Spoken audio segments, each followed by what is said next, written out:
You ever get that feeling where something sounds normal, but feels off? That was me the moment I got the message from Mom. Dinner this Saturday, love. Just us, casual. Would be lovely to have you round. On the surface? Fine. Warm even. But there was something about the way she phrased it. Just us.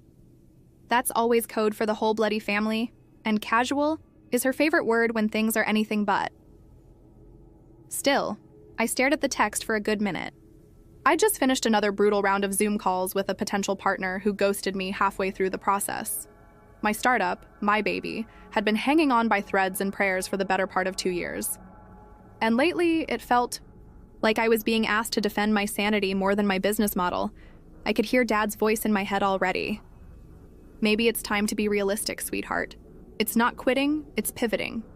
He loves the word pivot. Learned it from some corporate retreat in the 90s and never let it go. And then there's Adam, my older brother, golden child. Makes 6 figures, owns a house, plays golf on Sundays. Last time I saw him, he asked if I was still doing that little tech thing, like I'd taken up pottery or was selling candles on Etsy. To be fair, it hasn't been glamorous. I've eaten more microwave noodles than I care to admit. I once burst into tears because I dropped my last $1 coin in a Tesco self-checkout and it rolled under the machine. There's a loneliness to building something no one believes in. You start to question if you're delusional or just stupid. But then I remember the good days. The spark of building something from scratch. The email from that woman in Leeds who said my platform helped her finally organize her freelance business. The small wins, the late-night breakthroughs, the moments that made me feel like I wasn't wasting my life. So when Mom sent that text, I knew. My instincts whispered, it's a trap. But my pride replied, go anyway. Let them see you're still. Standing, I replied, sure. What time? She said 7. I added a thumbs up. She sent a heart. Classic. I closed my laptop and stared at the ceiling. For a split second, I imagined what it might be like if they were actually proud of me.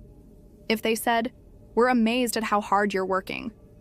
Or, we believe in you. But I'm not naive. They never say that. Not unless there's something to show for it. Preferably something shiny. A headline. A big check. A title that sounds like chief or director, or at least something they could explain to their friends without looking confused. Still, I decided I'd show up. Not because I wanted to prove anything, but because I was tired of hiding. And maybe, just maybe, I wanted to see how far they'd go this time. The house looked exactly the same.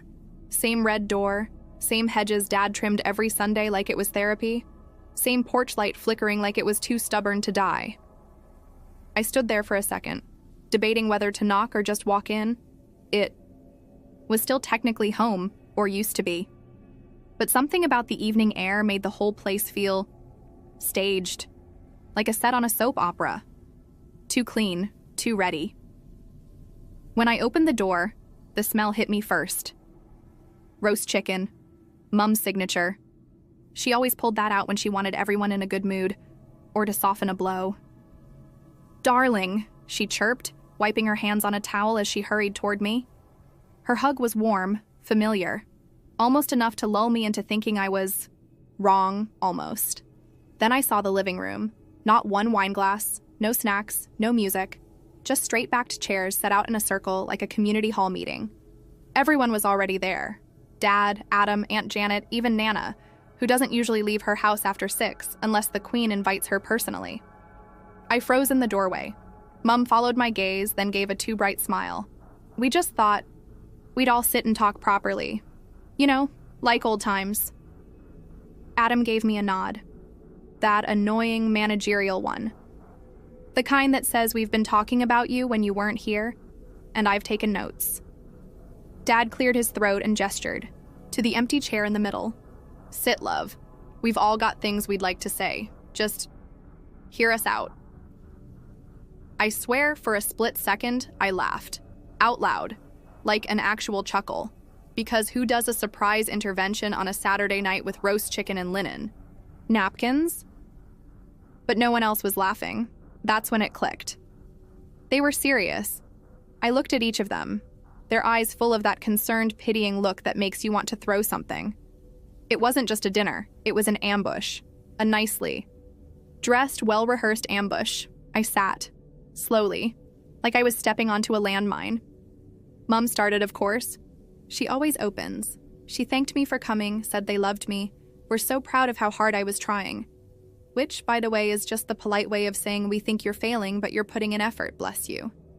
Then she said, we're just worried, sweetheart. You've been chasing this dream for so long.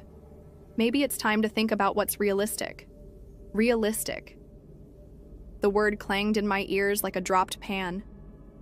Everyone loves that word when they're trying to shrink you. I looked around the room, at my father shifting in his seat, at Adam with his arms folded like he was chairing a board meeting, at Nana who had the gall to bring a notebook. I didn't say anything, not yet. I just smiled. Let them talk, let them dig. I was going to let them finish every last rehearsed line, and then I'd bury them in truth. The house looked exactly the same. Same red door, same hedges Dad trimmed every Sunday like it was therapy, same porch light flickering like it was too stubborn to die. I stood there for a second, debating whether to knock or just walk in. It was still technically home, or used to be. But something about the evening air made the whole place feel staged, like a set on a soap opera. Too clean, too ready. When I opened the door, the smell hit me first. Roast chicken, Mom's signature. She always pulled that out when she wanted everyone in a good mood, or to soften a blow.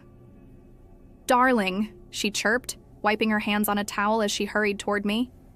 Her hug was warm, familiar, almost enough to lull me into thinking I was wrong, almost. Then I saw the living room. Not one wine glass, no snacks, no music, just straight-backed chairs set out in a circle like a community hall meeting. Everyone was already there.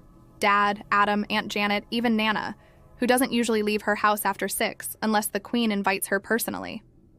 I froze in the doorway. Mom followed my gaze, then gave a too bright smile. We just thought we'd all sit and talk properly.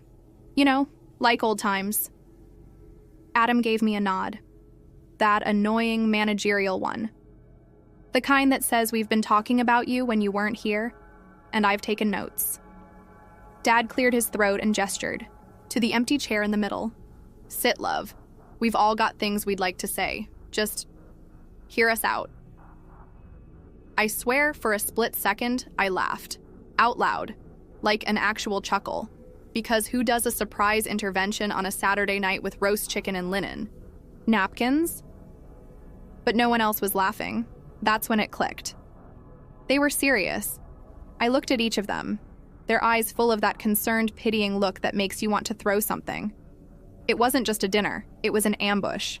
A nicely dressed, well-rehearsed ambush. I sat, slowly, like I was stepping onto a landmine. Mom started, of course. She always opens. She thanked me for coming, said they loved me, were so proud of how hard I was trying. Which, by the way, is just the polite way of saying we think you're failing, but you're putting in effort, bless you. Then she said, we're just worried, sweetheart. You've been chasing this dream for so long. Maybe it's time to think about what's realistic. Realistic. The word clanged in my ears like a dropped pan. Everyone loves that word when they're trying to shrink you. I looked around the room, at my father shifting in his seat, at Adam with his arms folded like he was chairing a board meeting, at Nana who had the gall to bring a notebook. I didn't say anything, not yet. I just smiled. Let them talk, let them dig. I was going to let them finish every last rehearsed line, and then I'd bury them in truth. I stood up slowly, brushing imaginary crumbs from my jeans. "I'll be back in 2 secs," I said, walking toward my bedroom. I knew the pause would kill them more than anything. When I came back, I was holding a plain white envelope. No logos, no drama, just thick cardstock. I placed it gently in the middle of the table like a peace offering. Or a grenade. Mom squinted. "What's this?" "Proof?" I said simply, then sat back down. Dad grabbed it first, of course. He's always needed to be the one holding the answer. He pulled out the sheet and unfolded it. His eyes scanned the page once, then twice, and then something shifted. His eyebrows twitched. His jaw locked. "What is it?" Adam leaned in, snatching it from him before Dad could speak. I watched his face morph from smug curiosity to disbelief in real time. "This is..." Adam blinked. "Wait, is this real?" "Dead real," I replied, casually sipping my drink. Aunt Janet reached across the table. "Let me see." It went around like it was cursed, each pair of eyes growing wider as they processed what they were looking at. An official letter from a legal firm confirming the acquisition of my startup. Sale finalized 2 weeks ago. Amount, $2 million. All clean. All above board. All mine. Silence. I mean real silence. No clinking cutlery, no throat clears, just stunned faces trying to rearrange themselves. Mum was the first to speak. Of course, she was. "Why didn't you tell us?" I tilted my head.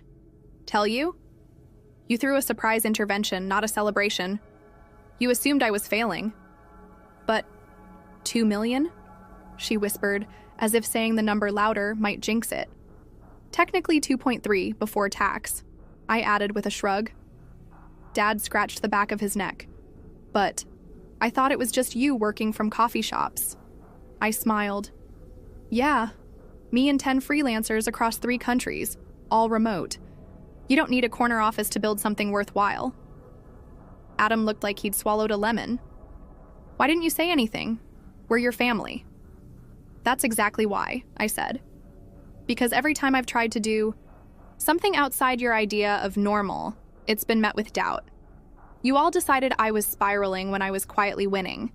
Nana clutched the paper with both hands. "So, you're rich?" I laughed. "I'm okay, Nan. I'm not retiring on a yacht, but I'm not panicking over rent anymore." They didn't know what to say. For once, they had no advice, no lectures, no backup plans to push on me. So I stood up, tucked the envelope back into my pocket, and said, "Next time you plan an intervention, maybe wait until after you've checked the facts." Then I smiled, not out of spite, but out of freedom. Because for once, I wasn't explaining myself. I was just existing in the truth. The room was still humming, like everything was on the verge of making sense, but not quite there yet. It felt almost like the air was thick with all the unspoken words that had piled up over the years. Dad started, his voice raw, like he was trying to come to terms with something that had always seemed out of reach. "I don't understand. Why didn't you tell us? Why?" I repeated the word slowly, almost tasting the bitterness in it. "Because I was tired of trying to explain. You guys think I'm always just trying to prove something, but that's not it.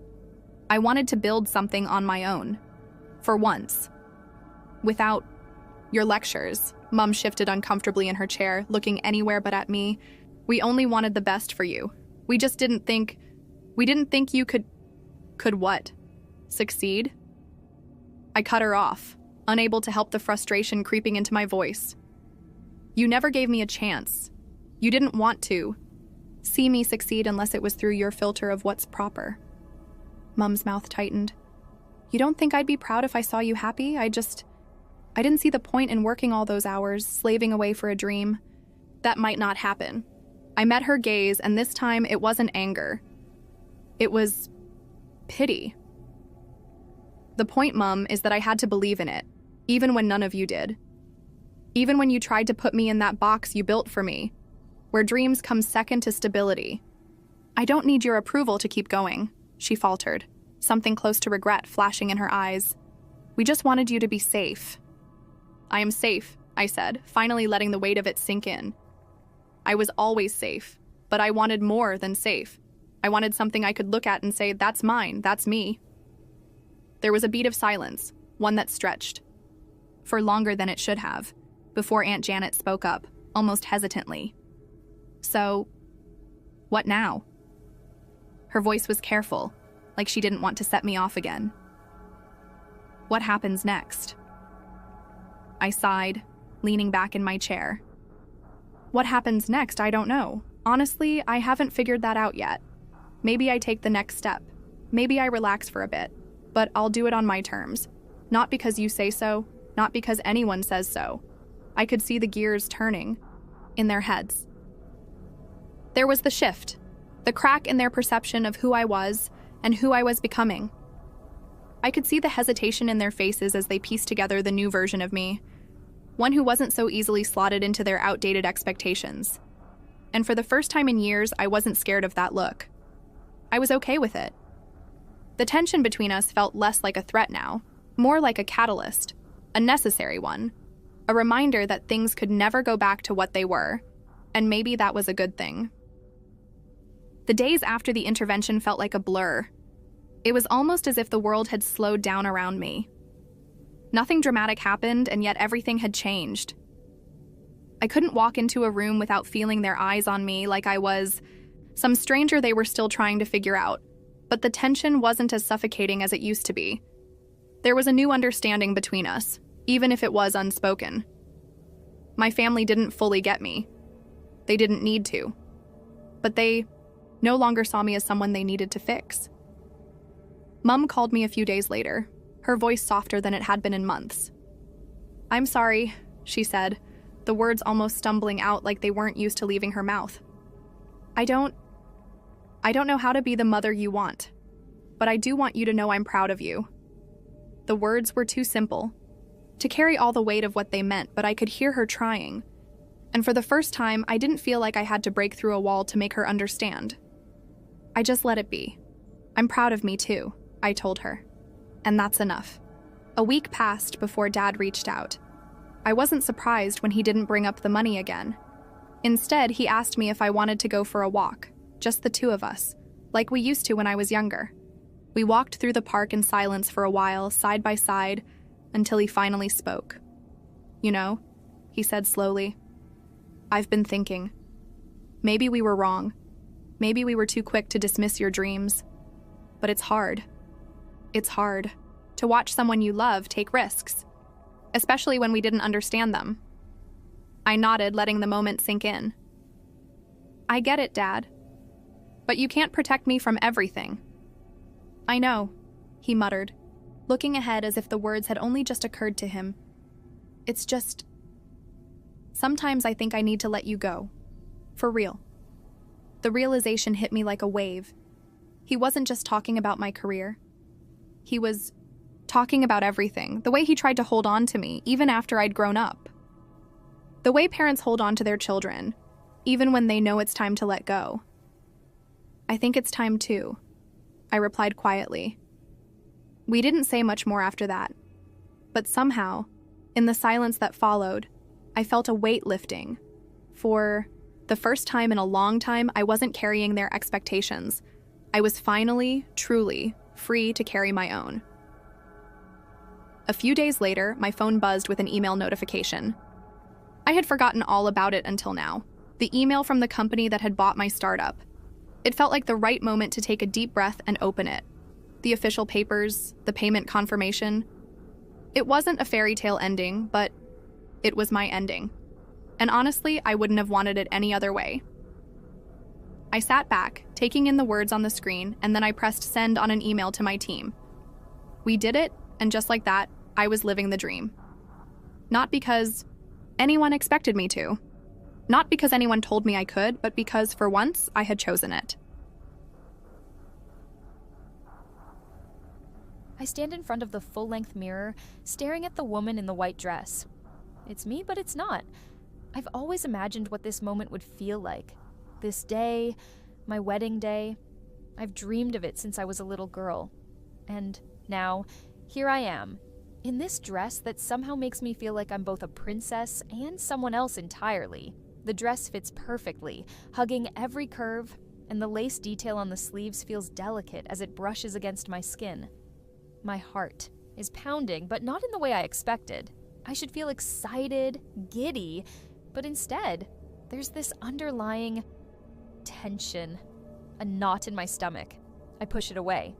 Today is supposed to be perfect. I catch a glimpse of my reflection again, adjusting the veil so it falls just right. I turn to see my maid of honor, Sophie, standing in the doorway of the bridal suite, her face soft with a smile. She looks radiant today, as always. I've known Sophie for years. She's been my rock, My best friend since childhood. The one person who's always had my back. "You look incredible," she says, walking over to me. "Thanks," I reply, giving her a smile that I hope doesn't look forced. "I think I'm ready." Or, "I hope I am." I laugh lightly, but the sound feels hollow in my ears. I'm not sure if anyone notices, but the nerves aren't from the usual pre-wedding jitters. "You've got this," she reassures me, adjusting my veil with care. "This is your moment. Enjoy it." Sophie steps back to admire me, her eyes scanning. The dress. "Ethan's going to lose his mind when he sees you." Ethan, my fiancé. The man who's been my world for the past few years. My rock. My love. It's funny, isn't it? How you think you know someone. Think you've got it all figured out. I'm supposed to be standing here, full of joy and anticipation. But all I can feel is this persistent weight that won't leave my chest. I push the thought away again. I've worked too hard for this moment to let anything steal it. The wedding is happening. Nothing can ruin it now. The clock ticks, and it feels like time is slipping away faster than I can keep up with. The sound of footsteps and voices trickle. In from the hall, a blur of excitement and activity. It's strange how the closer we get to the actual ceremony, the more distant it all feels. Everything's a whirlwind. Frenzied smiles, last-minute adjustments, and endless photos. My mother pops her head in, looking at me with tears in her eyes. "You're so beautiful," she says, her voice thick with emotion. I can't believe this day is here. I smile, though I'm not entirely sure what I feel. I know. It's surreal. "Ethan is such a good man. I'm so happy for you, sweetheart." Her words should make me feel warm, comforted, but they don't. The truth is, I don't feel like I know who Ethan is anymore. The man I thought I knew, who would do anything for me, who promised me forever, suddenly feels distant. There's something there, a disconnect, but I don't know how to put it into words. Not today. "Thanks, Mom," I say, forcing the smile wider. "It's going to be great." I feel her eyes on me as she steps away, and a small part of me hopes she can't see through the cracks. I'm good at hiding it. I've always been good at pretending. As I make my way to the wedding venue, the world feels like it's moving in slow motion. I catch glimpses of the guests arriving, their laughter, their smiles, their words. But inside, I feel like I'm in a bubble, separate from it all. The noise fades, and all I hear is the beat of my heart, pounding louder in my chest. When I see Ethan standing at the altar with his best man, Jason, his eyes meet mine and a smile spreads across his face. For a moment, everything seems right, in the world again. His eyes are warm, full of love, and for a split second, I allow myself to believe in that. I take my place beside him, and he takes my hand in his, the gesture familiar and comforting. But the weight is still there, heavy in my chest. The vows are next. The promises, for better or worse. Everything is about to change. Sophie gives me a quick wink before stepping back to take her place. Her presence is steadying, a reminder of everything that's been constant. We've shared so much over the years, friendship, laughter, tears, and yet a strange feeling nags at me deep in my gut. Something isn't right, but I can't put my finger on it. Not yet. I glance at Ethan again, his smile unwavering. The love in his eyes feels real, but so did the love he said he had for me. Yesterday, I can only hope this moment, this day, is everything I've imagined it would be, because something tells me it might not be. The music begins, soft and elegant, like it's part of a dream. The guests stand, and all eyes are on me. My heart is in my throat, and for a moment, I'm not sure if I'm breathing. I glance at Ethan, standing by the altar, waiting for me. His smile is so wide, so genuine, that for a second it makes me believe everything is perfect. Everything will be perfect. I take a deep breath and start walking down the aisle, my heels clicking softly on the floor, each step bringing me closer to him, closer to the life I thought we would have together. There's a sense of surrealism in this moment, as though I'm watching it happen through someone else's eyes. It doesn't feel like my feet are touching the ground. I don't know if it's the dress or the nerves, but I feel as if I'm floating. The aisle seems to stretch on forever, and I wish I could slow down, take in the beauty of the moment. I wish I could bask in the joy of it, feel the butterflies like everyone tells you should. But there's this nagging sensation, this quiet voice in my head that refuses to be ignored. Something's wrong. Something's wrong. Something's wrong. I keep walking. My eyes are fixed on Ethan, and as I get closer, I feel his presence, his warmth, as if he's reaching out to me without even moving. I see his lips form words that I can't hear, and then I see his eyes flicker. He's nervous too, but it's different. His nervousness feels off. I can't explain it. I shake my head and force myself to focus. I keep walking.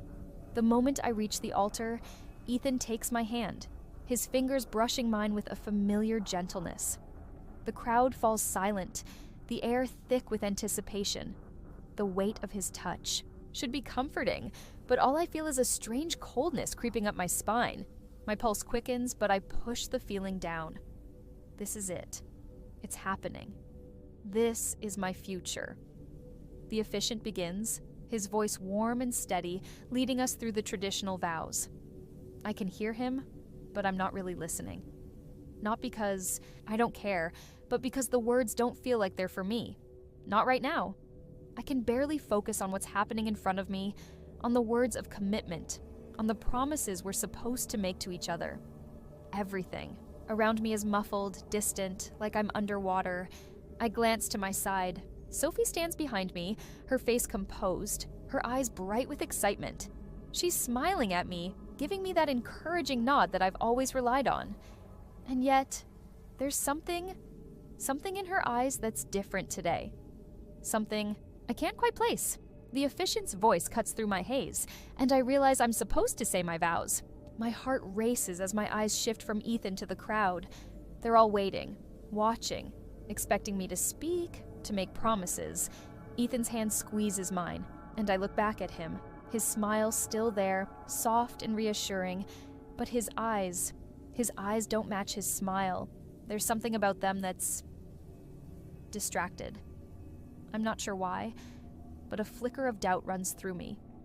The officiant gestures to me, and I clear my throat, trying to find my voice. My mouth feels dry, my words suddenly heavy. I begin, my voice trembling, though I try to steady it. I vow to stand by you, to support you, and to love you, even when it's hard. My throat tightens, and I almost choke on the words. I promise to always be there, no matter what life throws at us. I pause, looking into Ethan's eyes, searching for something, anything, that will anchor me in this moment. He's still smiling, but it feels different now. Am I imagining this? I'm about to speak again when Sophie suddenly steps forward, her gaze flickering nervously between me and Ethan. She's holding something in her hand, something small, something that looks like a phone. My heart stutters, but I don't think anyone else notices. "Are you all right?"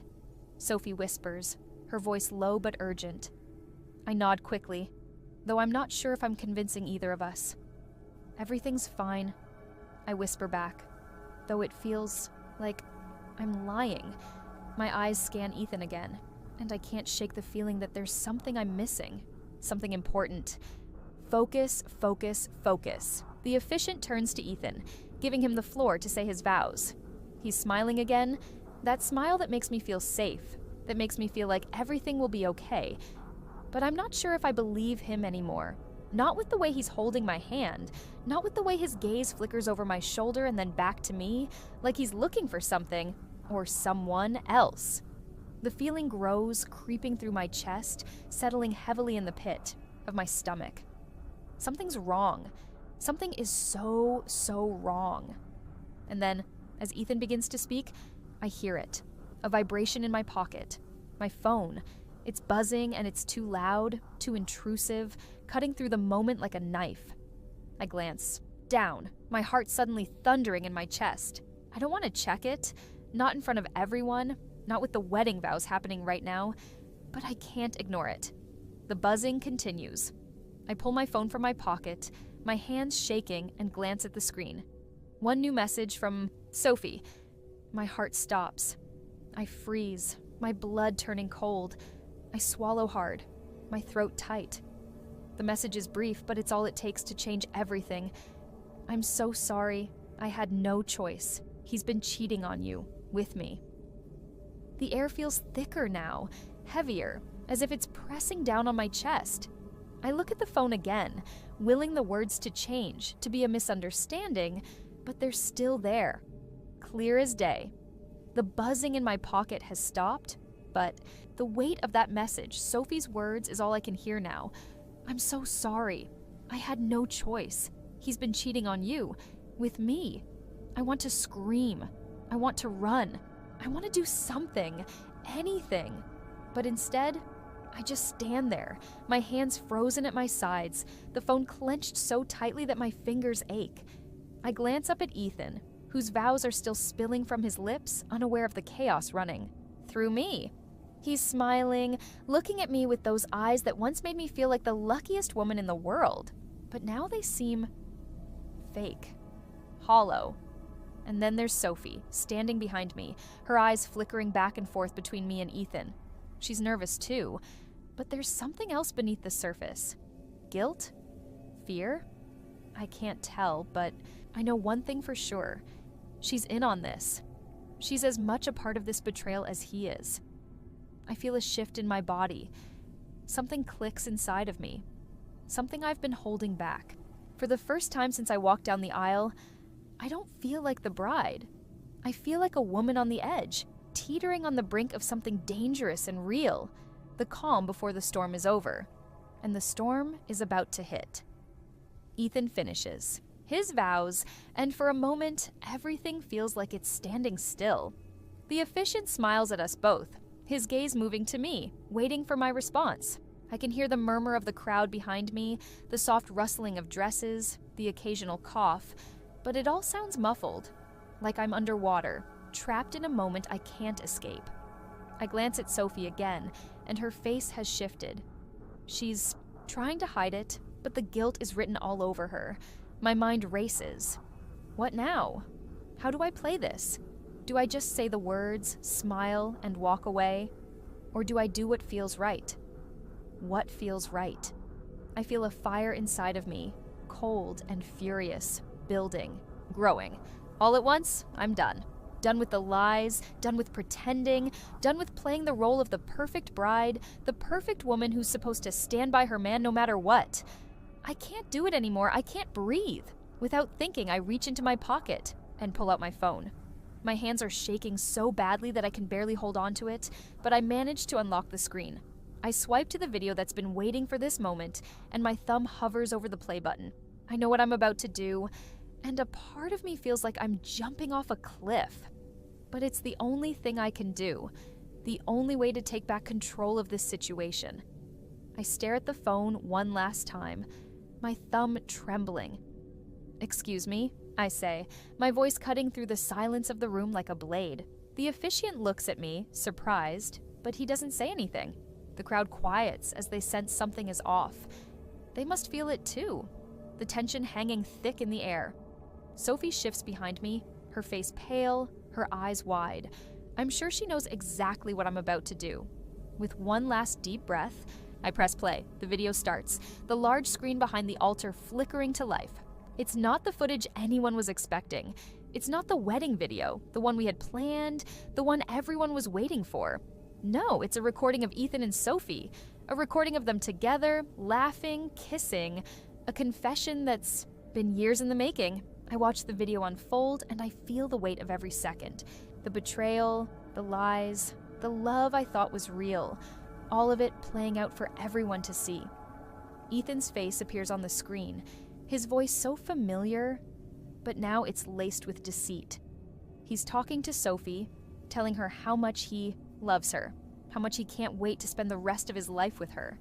The words he spoke to me just moments ago, the vows he made to me, they're all lies. Every single one of them. And then Sophie's face fills the screen. She smiles at the camera, her eyes full of that same excitement she had earlier in the ceremony. She never once looked at me, never once seemed to care that I was standing right there beside her, trusting her with my life, with my heart. I watch the video as it plays, my heart breaking with every second. The audience is silent, some gasping, some leaning forward to get a better look. I can hear a few whispers, but it's all a blur. I'm numb. And then I hear it, the crack in Ethan's voice as he apologizes to me in the video. His words so hollow, so meaningless. I can barely listen to him. I don't want to hear it. I don't need to hear it. And then the video ends. The screen goes black. For a moment, there's nothing but silence. The kind of silence that fills the room with 1,000 unspoken words. The kind of silence that screams louder than any voice could. I look at Ethan, and he's standing there, frozen.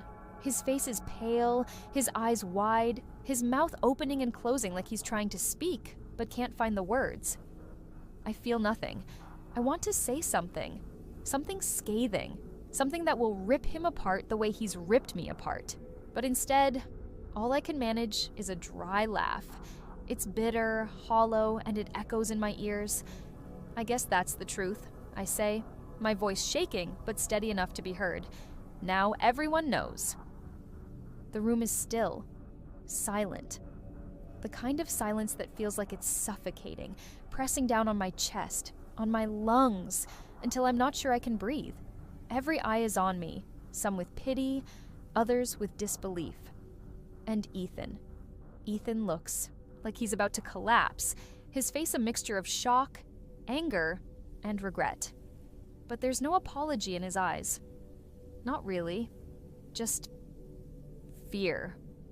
I watch him for a moment, my heart hammering in my chest, and then something inside me shifts. It's like a switch is flicked, and the flood of emotions I've been holding back comes rushing to the surface. I feel everything all at once. Anger, betrayal, humiliation, but also something I didn't expect. Relief. Relief because for the first time in what feels like forever, I'm free. I take a deep breath, looking around at the people in the room. I can't stand the pity in their eyes. I can't stand the whispers that are starting to rise like a murmur beneath the surface. But what I can't stand more than anything is the way Ethan is looking at me like I'm the one who's wrong here, like I've done something to him. Are you done? I ask, my voice sharp, cutting through the silence like a knife. Ethan opens his mouth to speak, but no words come out. His lips tremble. His hands are shaking. He looks like a man who's about to break. But there's nothing left for me to say to him. No more words to waste. I turn away, focusing on the exit, my legs moving before I even consciously tell them to. I feel like I'm in a daze, walking in slow motion, like the whole world is moving around me, but I'm not a part of it anymore. I hear people whispering, some gasping, others talking in low voices, but I don't care. I don't care about any of them. Not anymore. And then I hear her voice. Sophie. The one who has been standing behind me all this time, pretending to be my friend, pretending to be the person I could trust. Wait, she says, her voice shaky. I can't bring myself to turn around, can't bring myself to look at her. But I hear her footsteps, soft and hesitant, following me. She's apologizing, but it's too little, too late. I'm sorry, I never meant for this to happen, Sophie says, her voice catching in her throat. She's trying to sound sincere, but I can hear the fear in her voice. It's the fear of being exposed, fear of losing everything. Don't, I snap, spinning around to face her. Don't apologize. You're not sorry. You're just scared. You're scared because you've been caught. I take a step closer to her, my eyes burning with the rage I can't keep bottled up any longer. You think I don't know what this is? You think I don't see you both for what you really are? She doesn't say anything, just stands there, her hands trembling at her sides. The tears are starting to fall now, her mascara smudging beneath. Her eyes, but I don't feel sorry for her. I don't feel anything but disgust. She was supposed to be my best friend, the one person I could count on. But now she's just another face in the crowd of people who've betrayed me. I thought I loved you, I say, the words slipping out before I can stop them. They're laced with bitterness, The kind of truth I've been avoiding for too long. But I was wrong. I don't know who you are anymore. Sophie opens her mouth like she's going to say something, but the words don't come. Instead, she just stands there, her face crumpling, the weight of everything settling in. And I can't find it in me to care. I've been caring for too long, and now I'm done. I take a deep breath and turn away from her, from all of them. I don't need to look back to know that she's watching me, that Ethan is watching me, that the rest of the guests are watching me, but I don't care. Not anymore. The path is clear, the exit is ahead, and all I have to do is walk through it. I step into the aisle, ignoring the stunned faces, ignoring the whispers. My heels click against the marble floor with each step, the sound echoing in the silence of the room. I walk past the altar, past the table where our rings had been placed, past the spot where my life was supposed to begin. But instead, I'm walking away from it. Walking away from the man I thought I was going to marry. Walking away from the future I thought we would have together. I reach the doors, and I don't stop. I don't look back. I push the heavy doors open, and the cool air hits my face, filling my lungs with the kind of freedom I didn't even know I needed. The moment my feet touch the pavement outside, I feel a rush. Like I've finally escaped from something that's been holding me captive for far too long. And I laugh. Not because it's funny, but because it's the only thing I can do. The only thing that feels right. I'm free. The night is colder than I expect, the kind of crisp chill that catches in your bones. I pull my coat tighter around my shoulders, trying to hold myself together. It feels surreal, this space outside the church, away from the chaos, the anger, the betrayal. As much as I want to keep walking, keep putting distance between myself and the wreckage of what was supposed to be the happiest day of my life, my legs feel heavy, like the weight of the entire world is settling into them. I don't know how long I've been standing here.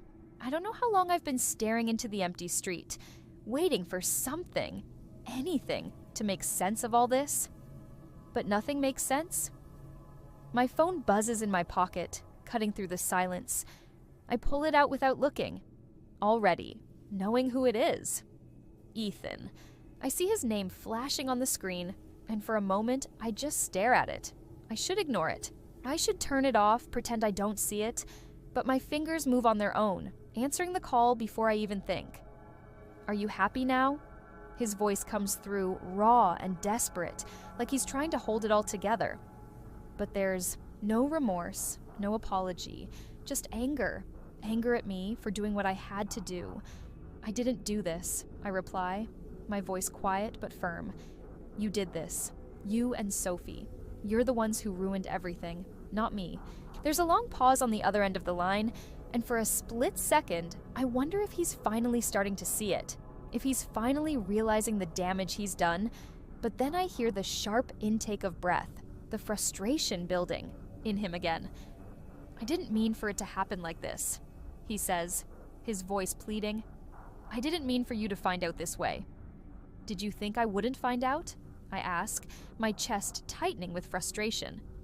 Did you think I was just going to stay oblivious, stay in the dark while you two played your little game behind my back? You really thought I wouldn't notice? Emma, no, I cut him off. No more excuses. I'm done listening to your lies.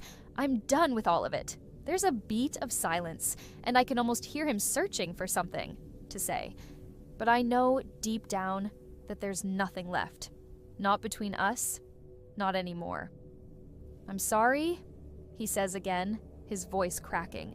But the words fall flat, like they're nothing but hollow echoes in the air. I don't know if he's sorry for what he did, or if he's just sorry that he got caught. But either way, it doesn't matter. Nothing he says can undo what's been done.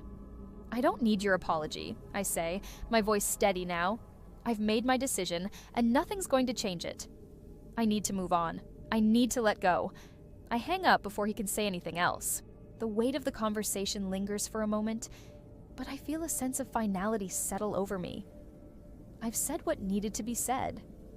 I've drawn the line. And now, I'm free to step over it. But even as I take a step forward, something else shifts inside me. There's no elation in my chest, no sense of triumph or victory. There's only a quiet, heavy stillness, the kind that comes when you've been through the storm and are left standing in the aftermath, waiting for the dust to settle. I've lost a lot. A fiancé I thought I'd spend the rest of my life with. A best friend who turned out to be a stranger. But I've also gained something I didn't realize I needed until now. My independence, my strength, the ability to walk away from the life I thought I wanted and rebuild it into something else, something better. A car pulls up beside me, the engine humming softly. I glance over, but I don't need to see the driver's face to know who it is. Sophie. She's probably been following me for the past 20 minutes, waiting for the right moment to get close enough to apologize.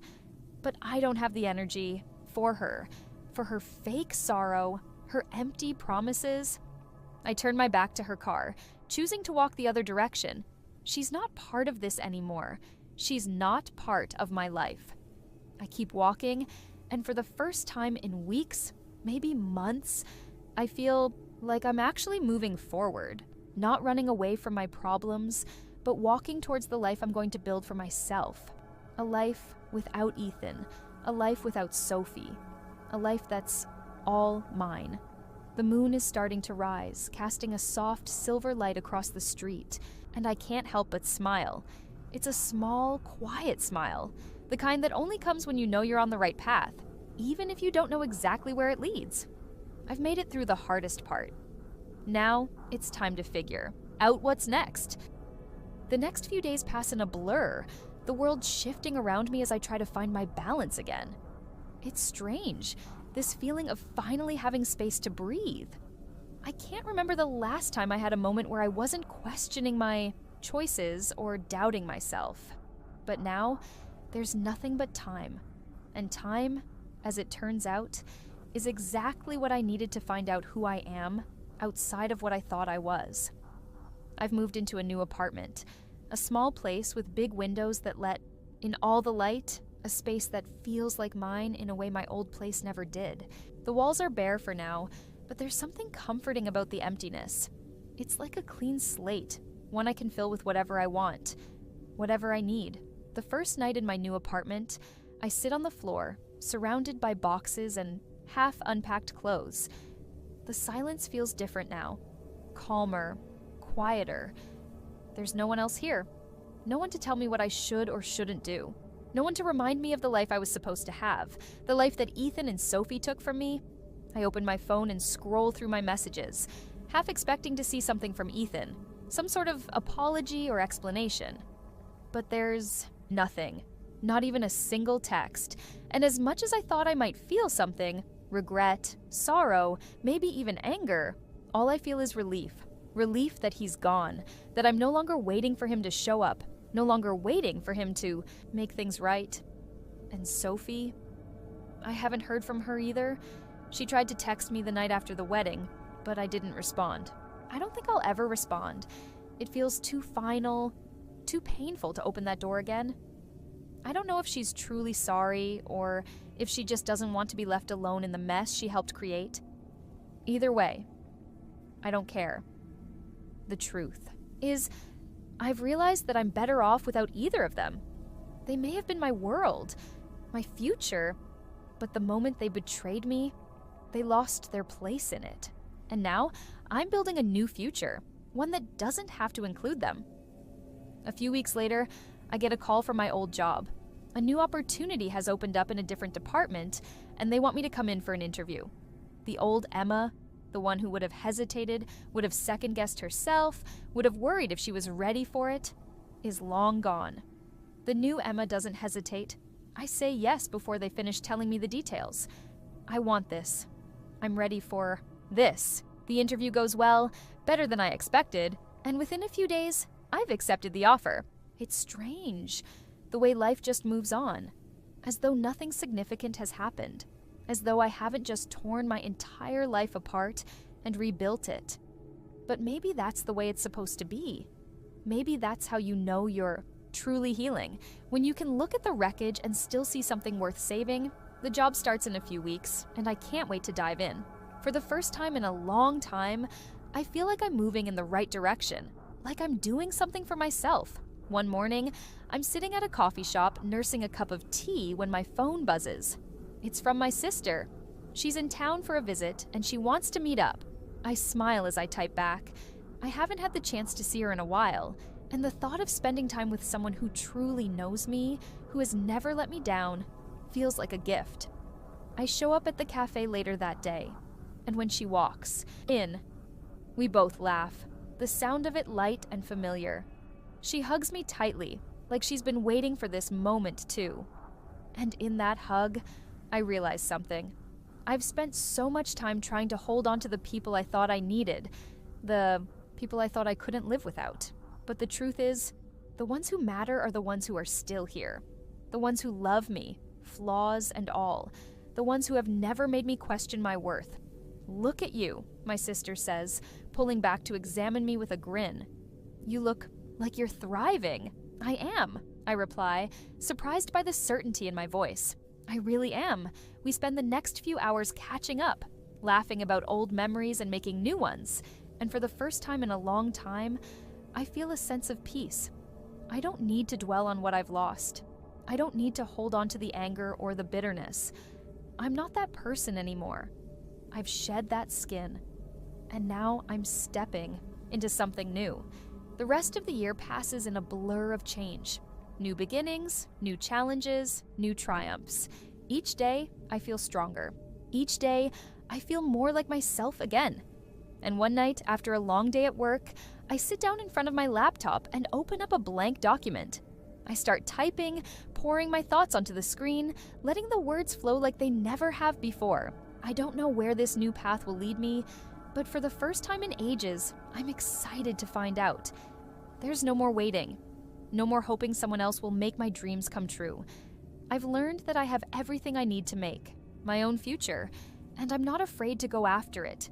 Because now, finally, I know that I'm enough.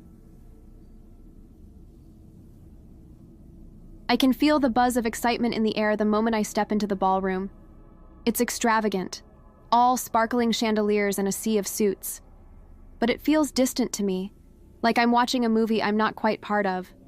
My father's retirement party.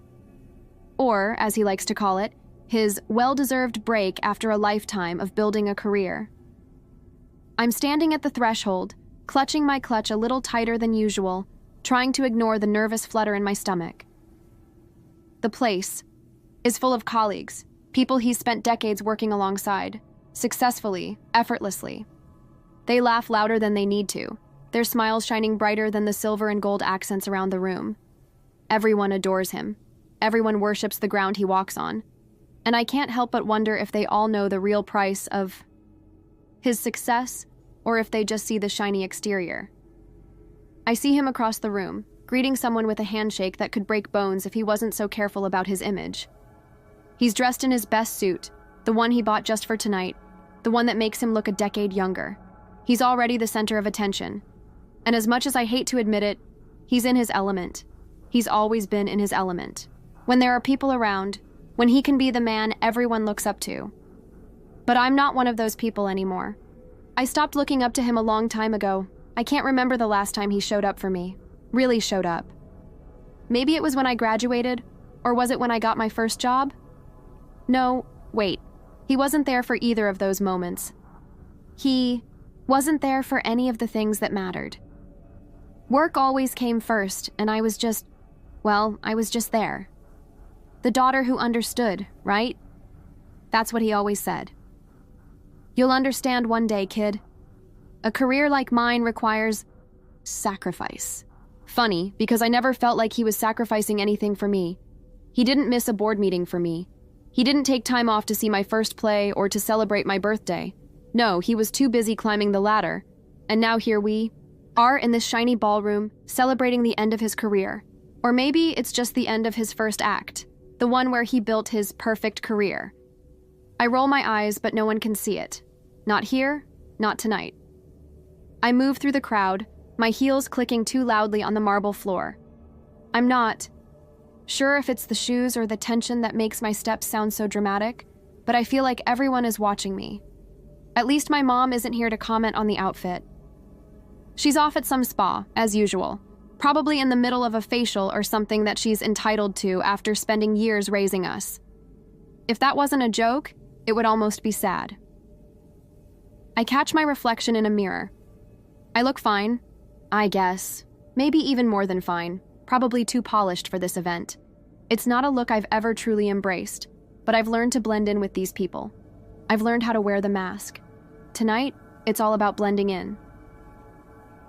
Then, before I can second-guess myself, the voice of the event planner comes over the microphone, all warm and practiced, calling everyone's attention. "Ladies and gentlemen," she says, "we now have a very special guest who will say a few words in honor of tonight's guest of honor, Mr. Benjamin Scott." A polite ripple of applause follows. I freeze, my heart skipping a beat. I was hoping they'd forget, or maybe someone else would step in. But no, it's me. I'm the one who's been asked. The daughter. The dutiful daughter, who should have something nice to say, something heartfelt. I wasn't prepared for this. I stand there, gripping my glass of champagne too tightly, trying to steady my breath. I glance at my father. His back is straight, a grin plastered on his face as he shakes the hands of more colleagues. I swallow hard. What is it about him that always makes me feel small, like I'm the one who needs to apologize? Before I can back out, a hand rests lightly on my shoulder. It's my mother. Her voice is soft, almost too soft. "You'll do great," she says, though I know she doesn't believe it. The look on her face tells me she's just as uneasy as I am. I nod, but my insides are in knots. She might be right that I can do this, but what's the point? What's the point of pretending anymore? Why should I stand up and praise a man who couldn't even show up for the things that mattered most to me? Why should I be the one to give him a glowing send-off when all I feel is resentment? But it's not about me, right? It's about him, and his legacy, and what the world thinks of him. It's always been about that. And so, with one last sigh, I make my way to the podium, trying to ignore the uncomfortable weight of every gaze on me. I can do this, but I won't be pretending. I step up to the microphone, and the room falls into a near silence, as though everyone is collectively holding their breath, waiting for me to say something fitting, something heartfelt, something glowing. And in this moment, I could feel the weight of their expectations pushing against my chest, but I also feel a quiet sense of power stirring within me. This is my moment too. I clear my throat, forcing a smile, even though it doesn't quite reach my eyes. My hands are shaking a little, but I'm used to hiding that. I grip the sides of the podium for support. I look out at the crowd, but my gaze quickly flicks to him, my father. Standing there, watching me with that same smug, proud look on his face, as though he's already heard the praise in my words, as though he knows this will be a moment for him to bask in the glory of everything he's built. But I know something. He doesn't. "Good evening, everyone." I start, my voice steady, though I can hear the slight quiver that betrays me. I can't help it. I'm Emily Scott, and I'm here tonight to speak about someone very important to me. Someone who's been a central figure in my life for as long as I can remember. Someone who... I pause, my heart doing that fluttering thing again. What am I doing? This isn't what I planned to say, but the words just fall from my mouth without me even thinking about them. Someone who taught me the meaning of hard work, the value of commitment, and the importance of building something bigger than yourself. I glance up and my father's smile widens. He thinks I'm about to give him a nice, shiny tribute, something that will make him feel proud. He's even nodding along like he knows what's coming, but I'm not here to give him what he expects. But I let the word hang in the air, letting the silence build between us, making sure that every single person in the room feels the weight of what's about to follow. I take a breath. There's one thing I learned too. One thing that, to be honest, I didn't learn in any textbook or boardroom meeting. I learned it in the moments when my father wasn't there. The room is still. My mother's eyes widen, and I see her exchange an uncomfortable glance with someone near the back of the room, but I can't back out now. I'm already in too deep. Like when I was 10, and my school play was the biggest event of the year. For me, I continue. The part I was supposed to play was the lead, and I was so excited. I practiced for weeks. No, months. Just to get it right. The night of the play, I looked out into the audience, and all I saw was an empty seat, my E. Father wasn't there. He was at the office, of course, working late on some important deal. I hear the faint shuffle of feet behind me, and I can almost feel the shift in the air. The uncomfortable murmur of whispers starts to build, but I don't let it shake me. I've been living in this shadow for too long. It's time for the truth. I can't even remember the last time he actually showed up for one of my birthdays, but I can tell you exactly how many times he missed them. Every single year, while I blew out candles, I had to make a wish that was already starting to feel like a lost cause. A wish that maybe, just maybe, next year, he'd be there.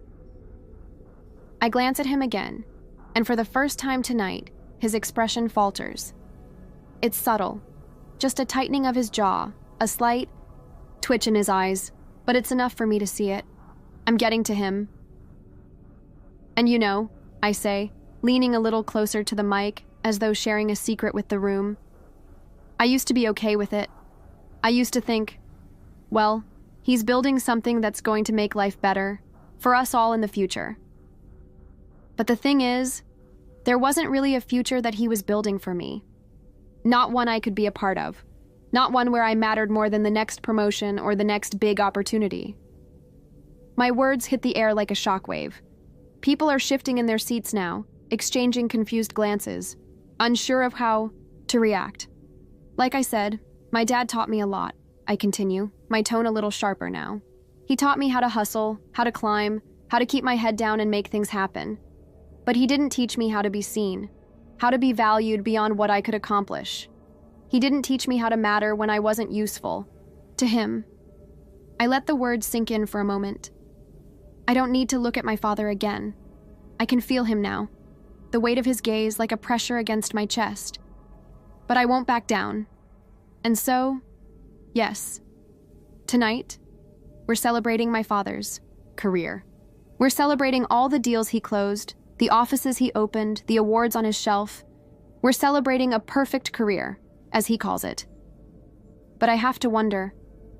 I let the question hang in the air, letting the tension stretch. Between us, what's the cost of all of that? I hear the sharp intake of breath from the crowd. My mother looks horrified, but I don't care anymore. I'm just getting started. The silence in the room is almost suffocating now. I can feel every single pair of eyes on me, watching, waiting. My hands are still shaking, but I won't let that stop me. Not now. Not when I'm this close to finally saying what needs to be said. I take a breath, steadying myself. The speech isn't over yet. I'm just getting to the part that matters.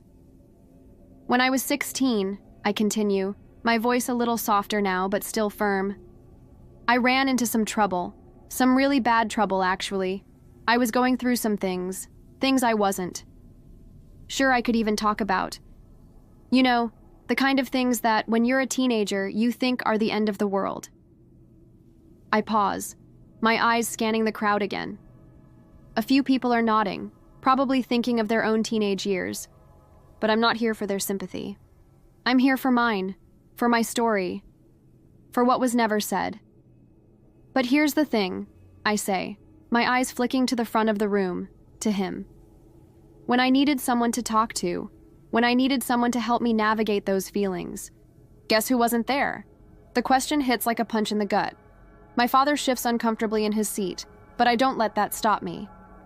This is the part of the story where I stop playing the dutiful daughter and start playing the one who was left behind. I was struggling with school, with friends, with who I was supposed to be. And instead of showing up for me, instead of sitting down and having a conversation, he was too busy to notice. Too busy with the next meeting, the next opportunity. Too busy with his perfect career to notice that his daughter was slipping through the cracks.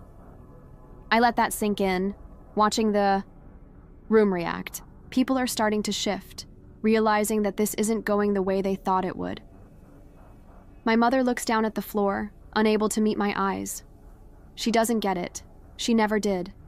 She still thinks that career, his career, is what mattered most.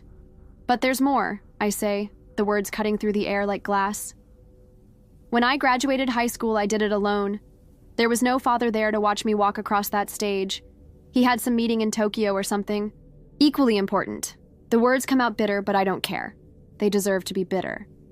I think you could say he was there in spirit, I continue, letting out a small, dry laugh. He called, of course. He always called.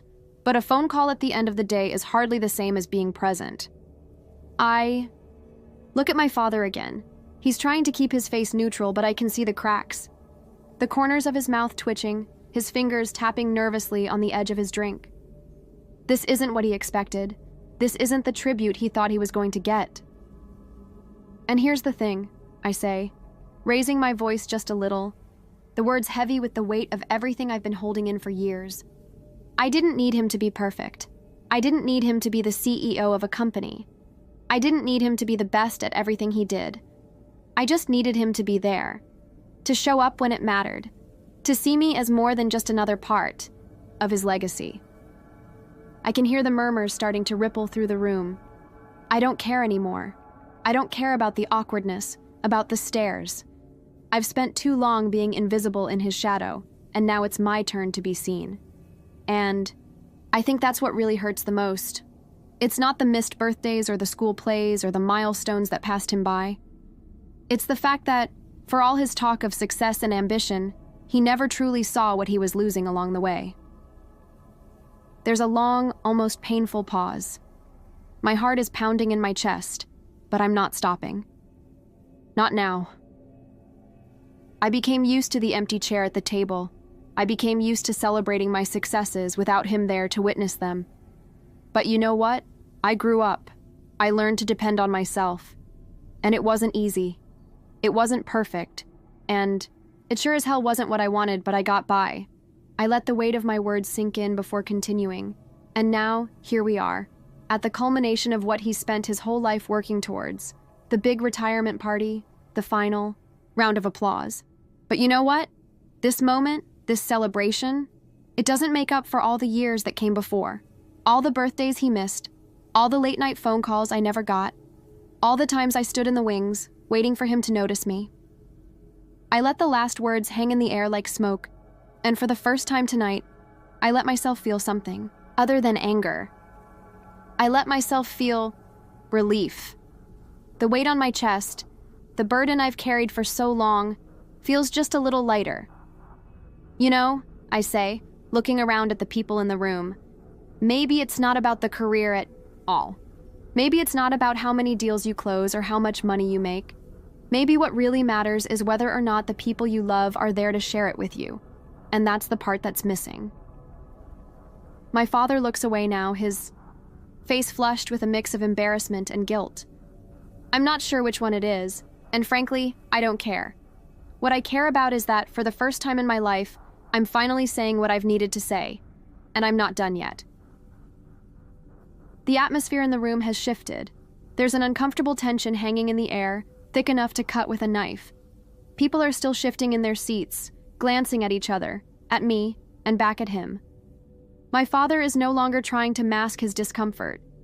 His shoulders are stiff, his lips pressed into a thin line, his eyes darting away whenever our gazes meet.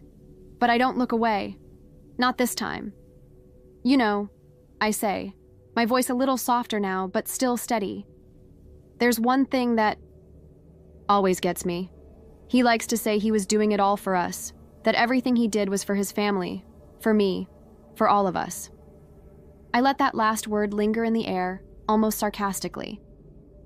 Family, the one thing he was always too busy to actually be a part of. The room is quieter now, though not silent. I hear a few people shift uncomfortably, and I think I catch a couple of nods. But it's the older women in the corner, his colleagues from work, who seem to be the most uneasy. They've probably heard stories like this before, but never told like this. I take a slow breath, collecting my thoughts. And yet, I continue, looking down at my hands, which are still trembling slightly. It took me years to realize I wasn't the only one left behind. I wasn't the only one who had to learn to navigate the world without him. I glance up at the crowd once more. My mom, I say, the word catching in my throat for just a moment. She was left to pick up the pieces. The nights when I couldn't sleep, the school dances he missed, the doctor's appointments I went to alone. She was there. She was the one who was actually there. But let's be real, he's always been the star of the show. His career, his ambitions, those were the things that mattered. I let that sink in. My mother is staring at the table now, unwilling to meet my gaze. I know she's uncomfortable, and I don't blame her, but she needs to hear this. We both do. Growing up, I was never told that I mattered more than his job. It was never about me. It was always about him. And as much as I tried to convince myself that it was all okay, that he was doing what was best for us, it wasn't. Not really. I pause, watching his face closely now. There's a crack in his usual stoic expression. His eyes are dark, his jaw clenched. I know this moment is hitting him harder than any meeting ever could. It's personal now. He can't hide behind the boardroom or the suit anymore, and that's the hardest part, isn't it? I say, my voice growing more firm again as I force myself to face him. You can hide behind all your work and your money and your success, but you can't hide from the fact that you missed it. You missed all the years that actually mattered, the years when I needed you to be a father, not a boss. There's a moment of silence. It's palpable. Like we're all holding our breath, waiting for something to change, to break. I watch his face carefully, my heart racing with a mix of anger and a strange, distant kind of sadness. And then, for a brief second, something shifts. His eyes soften, just a little, and I see it. A flash of regret, a brief recognition that maybe, just maybe, I'm right. Maybe it's too late for him to make up for all those lost moments, but in this 1 second, I finally see him see me. It's not much, but it's something. I press on, not wanting to let this fleeting moment of clarity slip away. Let's talk about the things you missed, I say, crossing my arms over my chest. The things you probably don't even remember, like when I was 10, and I spent weeks making a card for your birthday, only for you to be gone on another business trip. Or that time I ran for class president in middle school and you were too caught up with some important deal to even send me a text afterward. The words sting as I say them, each one a painful reminder of what could have been. The thing is, I continue, my voice barely a whisper now, you weren't there for any of those moments. You weren't there for the milestones that actually mattered to me. I look at him again, really look at him this time. He's sitting a little straighter, but I can tell he's not ready to admit it. Not ready to accept it. You can't buy back those years, I say, each word coming out sharp. No matter how many times you tell me you did it all for me, you can't take back the fact that you weren't here. You weren't present. The words are out now, and there's no going back. The crowd in front of me is still, their attention, locked on me as if they're all waiting for something to shift, for some grand gesture. But I'm not here to offer any of that. I'm here to speak my truth, and I can feel it now, deep in my chest, that this is my moment. Not his. The moment I finally get to say what I've been holding inside for so many years. I stand there, in front of all these people, and for the first time, I own it. This is my story, my truth. And if he's not willing to listen, then I'll say it loud enough for everyone else to hear. I can feel the weight of the room pressing down on me now. The silence is no longer thick with tension. It's filled with something else, something far more unsettling. There's no applause, no gasps of surprise. There's just a quiet murmur, a collective shift in energy that I can't quite explain. Maybe it's regret, maybe it's shame. Or maybe it's just the awkwardness of facing the truth that no one really expected to hear. I can feel my father's eyes on me, but I refuse to look at him. Instead, I focus on the crowd, the people who've worked alongside him all these years, the ones who've probably heard his version of the story 1,000 times. They're all watching me now, but for the first time, it doesn't feel like I'm being judged. It feels like they're listening. For the first time, they're actually hearing what I've been saying all these years, what I've been screaming inside my head while I watched him climb higher and higher, leaving the rest of us far behind. For the first time, I feel like I'm not invisible. Do you know what it's like? I say, my voice low but steady. To wait for a phone call from your dad, only for it to never come? Or worse, to get one of those "I'll be home soon" texts that turns into "Sorry, I'm stuck in a meeting" for the 100th time? I glance around at the faces in the room. Some of them are old colleagues of his. Some are family friends, the ones who've seen him put work before everything else for years. They probably know all this already, but it's different when it's being said out loud, when it's being said by me. I let my words sink in. I watch the faces in the crowd. Some are sympathetic, but I see others who are uncomfortable, maybe even a little guilty. And then I catch a glimpse of his face, and for a moment, I see it clearly. The mask he's always worn, the one that hides the cracks in the carefully constructed life he's built. He's not angry anymore. No, that's not it. There's something else, something I can't quite put into words. He's defeated. I know what you're thinking, I continue. You're thinking this is all just a little too much, that I've made this into something bigger than it needs to be. I take a step forward, feeling the power of my own words behind me now, each one more deliberate than the last. You don't get to decide that. You don't get to decide what's too much. Not after everything you've missed. Not after the years of nothing you gave us. I pause, letting that sink in for a moment.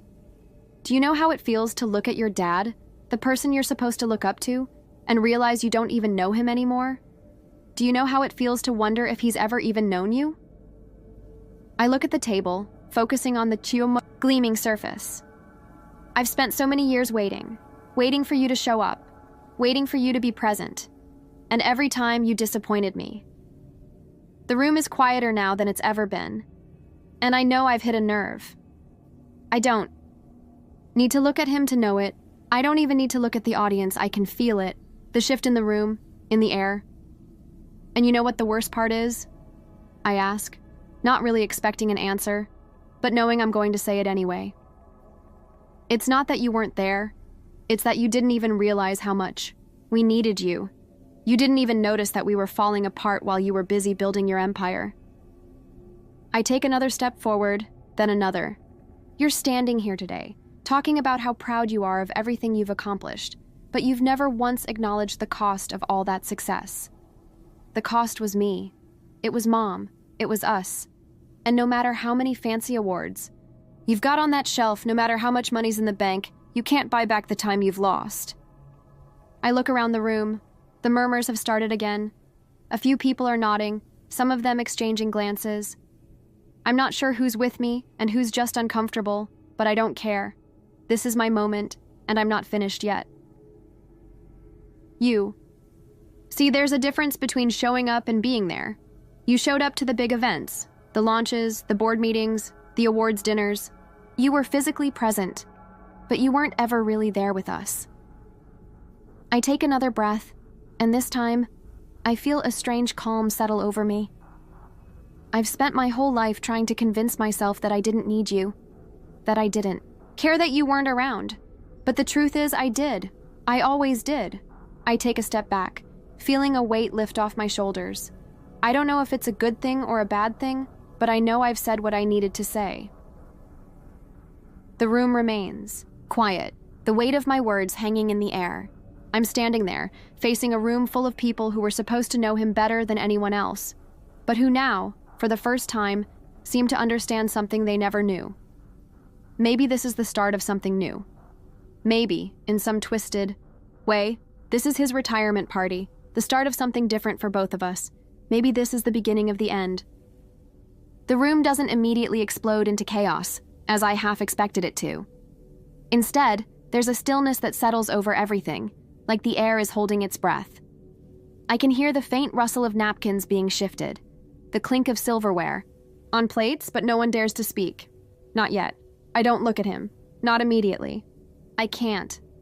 It's like if I do, the world will tilt on its axis and everything I've just said will lose its power.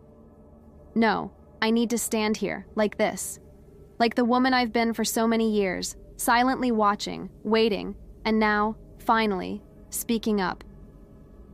I hear a chair scrape back, then another. Someone clears their throat.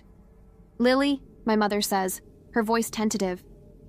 I turn to her, and the look on her face is one I've never quite seen before. It's not anger, it's not disappointment, but something else entirely. There's understanding, and maybe, just maybe, a touch of regret. I swallow hard. Don't. She looks at me like she wants to say something, anything, but then she just nods. She knows there's no point. What I've said is out there now. No words can undo it. I glance at my father finally. He's sitting there, his hands gripping the sides of his chair, knuckles white. He doesn't look angry, though. No, the anger's been replaced with something softer, more vulnerable, almost defeated. I can't decide if I feel bad or not. I should, I know I should. He's still my father, and all those years of sacrifice and effort, they weren't entirely meaningless. But right now, all I can feel is the release of everything I've kept inside for so long. I take a deep breath, my voice quieter now, but still carrying the weight of what's been said. I don't want your apology. I don't need it. I've lived too long without it to start asking for it now. His gaze meets mine, but it's not the harsh, dismissive look I'm used to. It's different. He's listening. Really listening for the first time in his life. And I'm not sure how to feel about that. I take another breath and look around at the other faces in the room.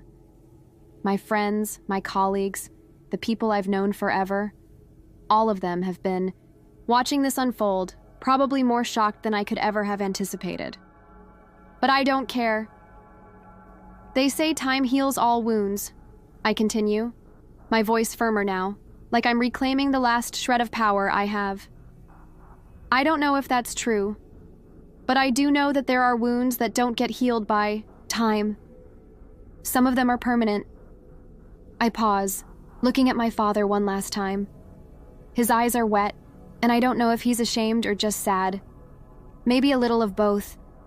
But right now, I don't feel the need to comfort him. Not anymore. I'm not here to make you feel bad. I'm not here to ruin your party. But I needed to say this. I needed to make sure you heard me, even if it's too late.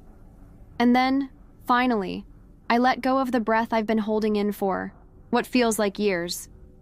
The room stays still, the silence hanging in the air for what feels like eternity.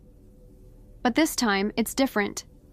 It's not the oppressive silence that suffocated me for so long. It's a silence of something else, something new. I give one last glance to the people in the room. I've said what I needed to say. I've made my point. And now it's time to let it go.